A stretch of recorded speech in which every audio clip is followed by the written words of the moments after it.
Welcome to the Social Media Marketing Update. We've made a lot of progress and we'll cover some things that we need your help with, as well as give you a crash course on LinkedIn. Before we get into details, we want to ask ourselves, how is this helping us achieve corporate marketing goals? The first thing is reach. We can extend our brand reach and our strategy and our message to drive awareness, engagement, and loyalty from our constituents far broader, quicker, easier, and more measurable through digital channels than through traditional print, handouts, etc. Whenever you hand something to someone, you have no way of measuring whether they engaged with whatever it was that you hand them, especially at trade shows, things like that. By us pursuing a digital approach, it's measurable. We can measure whether they, by intent, found us, or in just exposure through certain channels, saw and acted upon it. Next is positioning.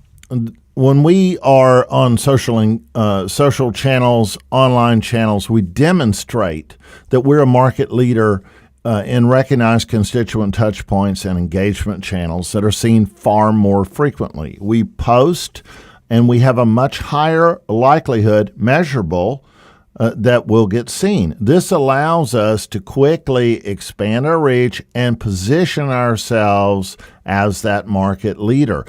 That, of course, is dependent on a successful content plan, which we'll talk about later.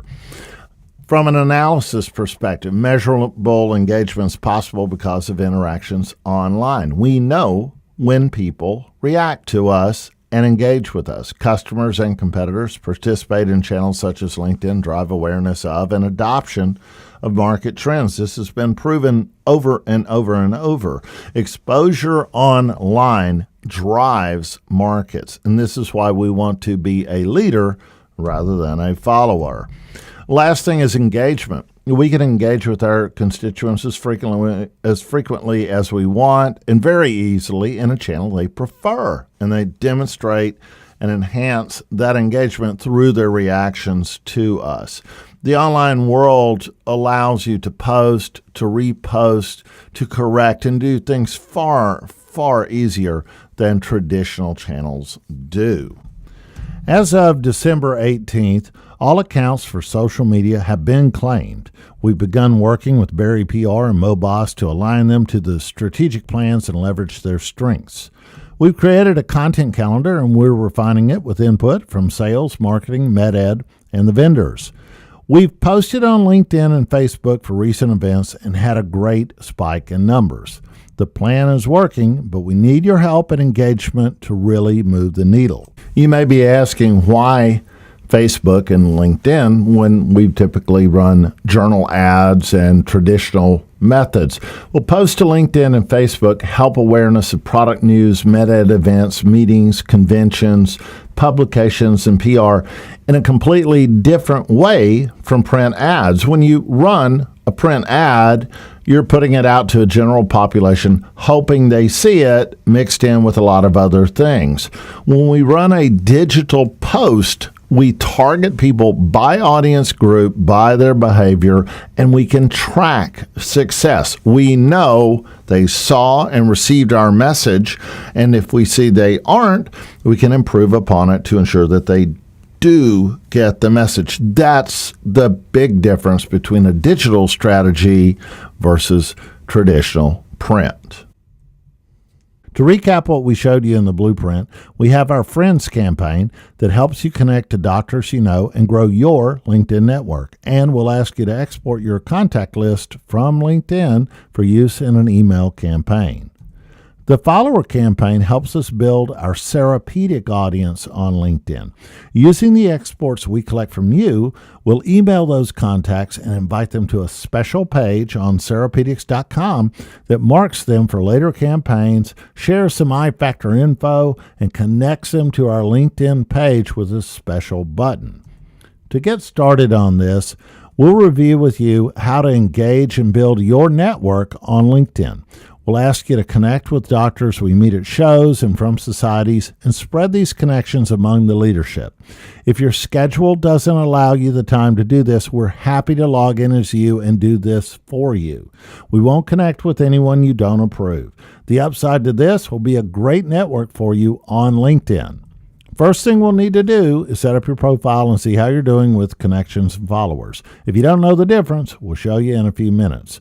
Next, we'll send you an email every time we make a post on the Cerapedics LinkedIn page and ask you to like or share the post to your ever-increasing network. We'll show you how to do that too. Finally, we'll ask you to continue to share your connections list so we can add to our initial list for email and targeted pay-per-click campaigns on LinkedIn and Facebook.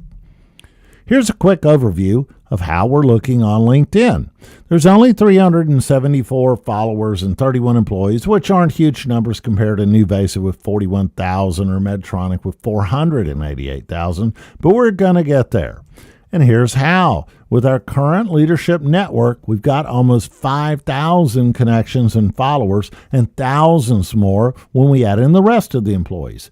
As you can see, some of you have a lot of followers, others not so much. Our strategy is to help you build up your network, and that will help us build up the overall Cerapedics reach. The key to reaching lots of people is to have other people see and share your content. Here's an example of how we're already reaching people with our latest post. It got just 24 likes. That's not a lot of likes by any measure, but when you like a post, everyone in your network sees it. Looking at the people who liked us, the 24 people, we see a number of people we know and some we don't. All of them have now shared this post to their own networks by simply clicking the like button. We can see by picking just a few of these likes that we've reached over 2,000 potential views. We see Frank has 535 followers, Chadwick has 602, Robert has 1,260, and Drew has who knows how many. Bottom line, we have the potential to reach thousands of people with just a few likes. This is where we need you to help by liking and sharing the Cerapedic post, as well as by doing some posting of your own. We'll let you know when we post on Cerapedic's LinkedIn page, and you can then help us by liking and sharing these posts. This helps us extend our reach organically with no extra cost. These posts won't spam your connections. LinkedIn is smart and helps keep down duplicate posts where you and others may have the same connections. Finally, we'll create content for you to post and others to share, just like on Cerapedics.com. We're creating a wealth of content with our content calendar, and as we already have some great content to share, it's easy for us to get this program started. And as we mentioned, we can do it for you if you don't have the time. Now, we're going to show you a few how-tos to get you started on liking and sharing, how to connect to healthcare professionals, and how to share your contacts. Remember, we can do this for you if you don't have the time. This is a quick overview on how to like or share a post. When you're scrolling through your feed, notice that at the top of some of the posts, there might be a little notation like this. This says that Omar, who's in my network, commented on this post for Dr. Tanaka, who is not in my network. But because he commented on it, there's his comment right there, I see it because Omar is in my network. I noticed that Dave Chase in my network liked something by Gary Becker. So when you click or like on someone's post, it's going to share it. So remember that and be conservative with what you like, because everyone you're connected to is going to see it. To like something, a comment, a post, just hover over the like. In the post, it's here. In the post, it's here. In the comment, it's here. If you click the like button, it turns it blue. See how it just turns blue?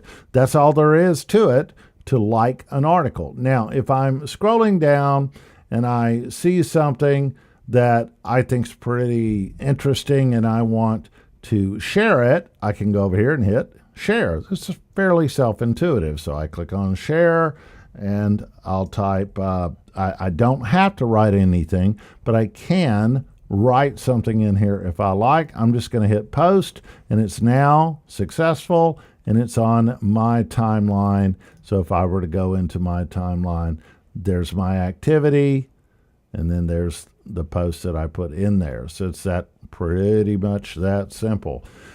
Now let's look at how you connect with people to build up your network. Suppose you are at a show, you got a lot of doctor names, you want to connect with them on LinkedIn. You just start typing their name in here and they will pop up. So here is Dr. Bervin, doctor I've known for quite a while, but for some reason I'm not connected. I'm going to hit connect. I'm going to add a note. You don't have to, but I would add a note, and I'll write him a note and say, hi, Dr. Bervin. It's been a while. Hope to connect with you. There you go. And send the invitation, and it's now sent. Dr. Bervin is in there. Now, as soon as you do this, because they're very big on getting you connected, you can also do connections with exports from Gmail, Yahoo, Outlook, AOL. This is something, if it's of interest to you, now of course you'll want to weed your contacts before you do it. You can upload these contacts and it will find all these people that are possibly on LinkedIn and invite them. Now there's one other way. Let's say that we're scrolling through and we're looking and we see an article or something that's like, wow, that's really interesting. Whenever you mouse over someone's name, they pop up right here and you've got a connect button. So I just hit invited. Now you notice it didn't give me the option to send a note. On some of these, it doesn't do that. So that's 3 ways you can connect: by searching, by uploading your contacts, and by clicking on or just hovering over anyone's post that you happen to see. As you build up your list of contacts, you're going to want to be able to export them at times. We will want to get your contacts, we'll merge those with other leaders' contacts, and put together marketing campaigns. We'll be able to get a good overview of how we're addressing the community as a collective, etc. And so what we want to do is show you how to export your contacts. Now, there's a lot of knobs and dials on LinkedIn, so here's just a crash course in it. When I click on my network, I bring up everyone that I have connected with through one way or another. So I have 1,217 contacts. What I want to do is click See All. That's going to pull up everyone. Looks like my latest connection was Alanya at Cerapedics. So what I want to do then is go up here. They don't make it easy for you. Manage Synced and Imported Contacts. I'm going to click on that. It's going to show me I don't have any synced contacts, which is fine. And up here I can use synced or imported, but what I want to do is go over to, again, kind of hidden, advanced actions. I'm going to export contacts. Now, this will let me, I've done this before, so what I'm going to do is request an archive. And I've got imported contacts. That's where I pulled in people on my own and then reached out to LinkedIn to see if they were on there and connected. That's a way to quickly build up connections. But what I want to do is just get my connections. That will be everyone that I have connected with. This is going to export all the data that they provide. So you click on Request Archive as it tells you your download will be ready. In about 10 minutes, it's going to send you a CSV file that will open in Excel that you are able to then forward on to us. Now, you see up here, the works. If you click the works, it'll give us everything, which is fine. So I'm going to do Request Archive, and it says for security, you're going to have to know your password. So add that in, click Done, and it starts. And it's processing. It'll send me an email, and then I'll have my CSV file ready to go. So LinkedIn sent me an email, less than 10 minutes. It says my data archive fast file is ready. download with this link. You can either forward this, but ideally you want to download it in case it asks for a password. And it says I can now download the archive. I'm going to pull that down and then show you what that looks like in Excel. And you can see that I've downloaded the LinkedIn data export file. It dumps out a connections.csv, and when we open that in Excel, we see it's got a load of information. All of my connections, their email address, where they put it in, what company they work for, position, just lots of good information. And if we combine all of this, we can eliminate duplicates and we can ensure that we're reaching all of the constituents that we collectively have. Thank you for your time. Hope this has been very informing and insightful for you.